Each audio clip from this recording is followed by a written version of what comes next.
I'm your neighborhood news reporter, Adam Beam. 269, 443, 627, 1,177. What do these numbers have in common? They're the number of unhoused people in Nueces County over the past 4 years, and that number could be on the rise again as 2025 is about to begin. Oh, don't mind me. I was just doing some light reading. I'm your neighborhood news reporter, Adam Beam. The performers at Gregory Portland High School are gearing up for a spooky performance this weekend. But in order to see what's in store, you just need to say 3 magic words. Beetlejuice, Beetlejuice, Beetlejuice. It's showtime! Imagine you're watching a video when all of a sudden... Now, what if we were to tell you that what you just heard was no technical glitch, but instead a deliberate act? I'm your neighborhood news reporter, Adam Beam. In July, the 6 Investigates team started looking into allegations that the city manager of Ingleside altered video of a council meeting. This is what we found. I'm your Beeville neighborhood news reporter, Adam Beam. 167 miles. That's how far 5 friends were willing to travel to pay tribute to one of their own. Corpus Christi may have been their destination, but it was their journey in Beeville that left the biggest impact. I'm your Beeville neighborhood news reporter, Adam Beam. You may think that food only impacts your student during their lunch period, but one after-school program is showing kids and families how their culinary creations can make a difference. This may not look like your common school lunch, but these aren't your common chefs. It's very rewarding. I think we see the impact of what we're doing in a couple of different big ways. Dr. Deval Patel, the owner of the Uncommon Market here in Beeville, is taking the culinary creations to the classroom. So we bring kids together from all backgrounds in a school community. They're exposed to food from around the world on a monthly basis. It's called the Junior Chef Program, and St. Mary's Academy Charter School is one of the schools pioneering the program. We have students that ordinarily would be overlooked, would not get along with other students, may feel discriminated, may not get included. I truly feel that this is the definition of what community, educators, and parent involvement, what it looks like in real life. The program starts with a lesson about their food destination of the week. Then it's off to the kitchen. Really quickly, let's go over some of our ingredients here.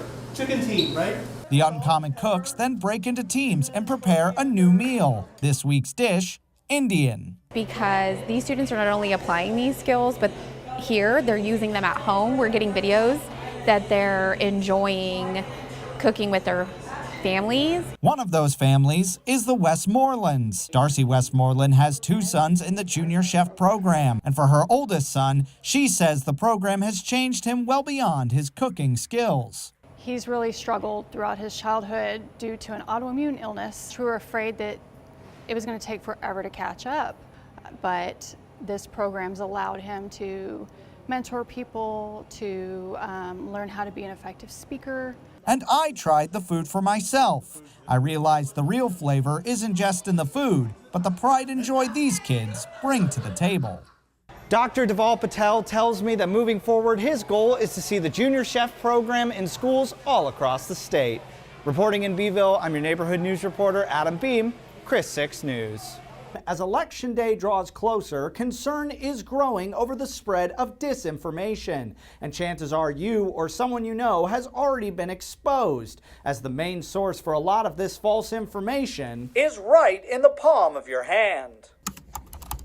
It's part of our daily routine, going on the internet to connect with others for entertainment and to receive our daily information. According to the Pew Research Center, 54% of U.S. adults sometimes get their news from social media, with Facebook and YouTube being the most popular platforms. On many of these social media sites, there are now waves of doctored photos and videos making an appearance on your feed. The newest trend, images and videos generated by artificial intelligence. I think that it's more difficult to be an informed voter than it's ever been. They're becoming more difficult to spot as the technology gets better. Dr. Jared Schroeder with the University of Missouri's School of Journalism is focusing on teaching students on how they can spot disinformation and misinformation. But as we go into future years, more and more people are going to be taking this technology and using it to create false information. While you may think it's easy to notice when images have been generated by artificial intelligence, it's not always the case.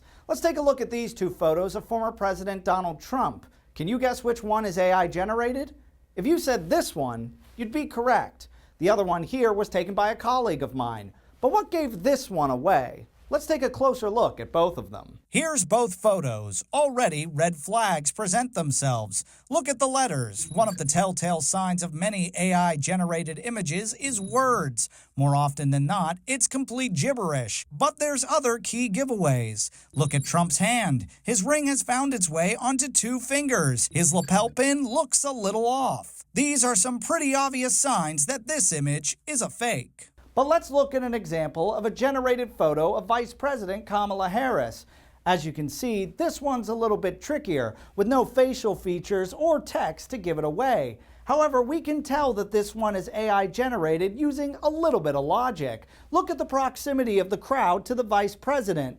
Any Secret Service agent will tell you that this is too close for comfort. If something seems too good to be true, if it seems too perfect, or if it seems a little odd, there's always a little something off about these things. Now, most advanced AI software is hidden behind a paywall, but the one we use to generate these images only required an email address. And while there is a limit to how many images you can generate, the limit on what type of images you can generate is far less strict. Take, for example, newsworthy photo of ballots being shredded. And now you may be thinking that these images are being used by random individuals, but these types of images have even found their ways into legitimate campaign ads. This just in, we can now call the 2024 presidential race. For example, take a look at this ad posted to the official GOP YouTube page last year. Every image used in it was created by AI.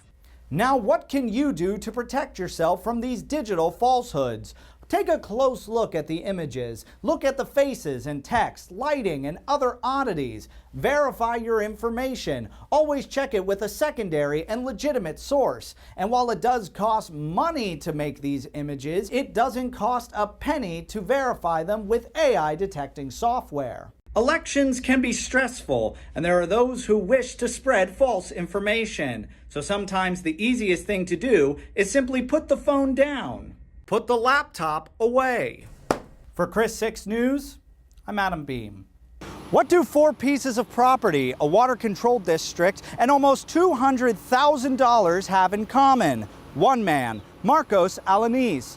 I'm your neighborhood news reporter, Adam Beam. When 6 Investigates was first made aware that land near a county's water facility was being purchased by one of their own, we took a deep dive into public records, and here's what we found. Here on North 3rd Street in Robstown, you'll find residential homes. Nothing too out of the ordinary until you take a look at their neighbor. This is one of the main facilities owned and operated by Nueces County Water Control and Improvement District 3. But the homes here have more than just a geographical connection to the district, as properties like this one are owned by District Manager Marcos Alanis. Now, Alanis doesn't just own one property, but 3. Zooming out, we found that Alanis purchased these 2 properties in November of 2022 for $176,000, later purchasing another piece of property for an undisclosed amount in 2023. Now you may be wondering about this patch of land right here. Public records show that a .11-acre parcel of land was carved out of the $176,000 purchase. Alanis then sold the property to the water district he manages. Through a public information request, 6 Investigates obtained the contract between the water district and Alanis, where he sold the parcel for $180,000. It's worth noting that the appraisal district shows the property is valued at just over $22,000. Now, with a purchase of this size, the district would need to take a vote on it. But that's where things get complicated. One of the executive consensus. Yeah, we can. Yeah, I would. Yeah.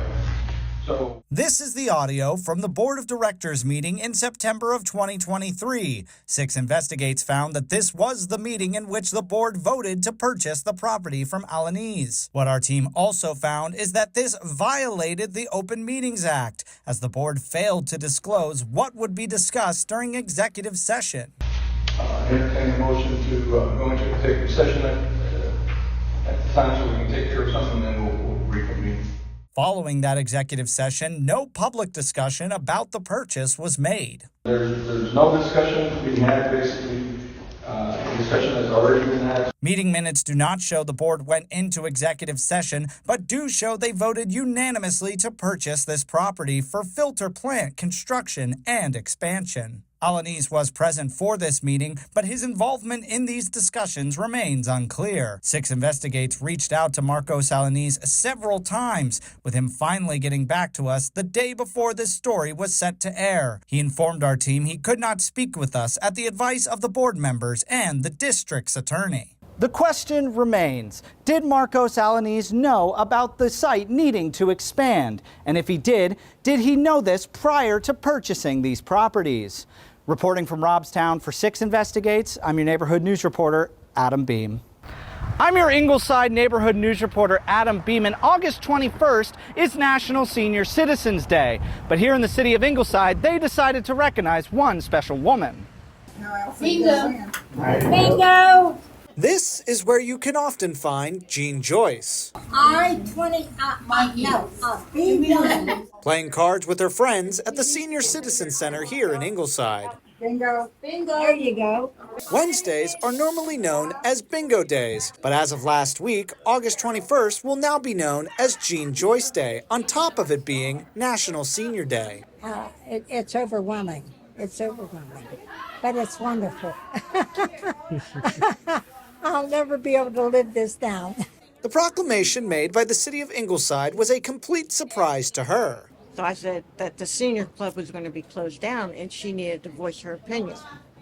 So that's how I got her out of the house. So what was it like then when you got to City Hall and they, announced this? Oh, I was dumbfounded. The surprises didn't stop there. This is an appreciation plaque for my 94-year-old Jean Joyce. And we decided to make it Jean Joyce's garden.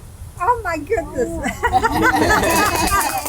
The Garden Club has been just one of the several groups Jean Joyce has volunteered for over the years. She also served in the Red Hat Society and the Alzheimer's Association, that volunteer work being an inspiration to those around her. Jean is a real inspiration. She has devoted so much time towards the city of Ingleside. When reflecting on the day, Joyce only had one word to describe it. Clearly this has been a Wonderful day. A wonderful day. Wonderful day. You can see Jean and the Garden Club's hard work here at the Jean Joyce Garden at the Senior Center on Main Street. In Ingleside, I'm your neighborhood news reporter, Adam Beam, KRIS 6 News.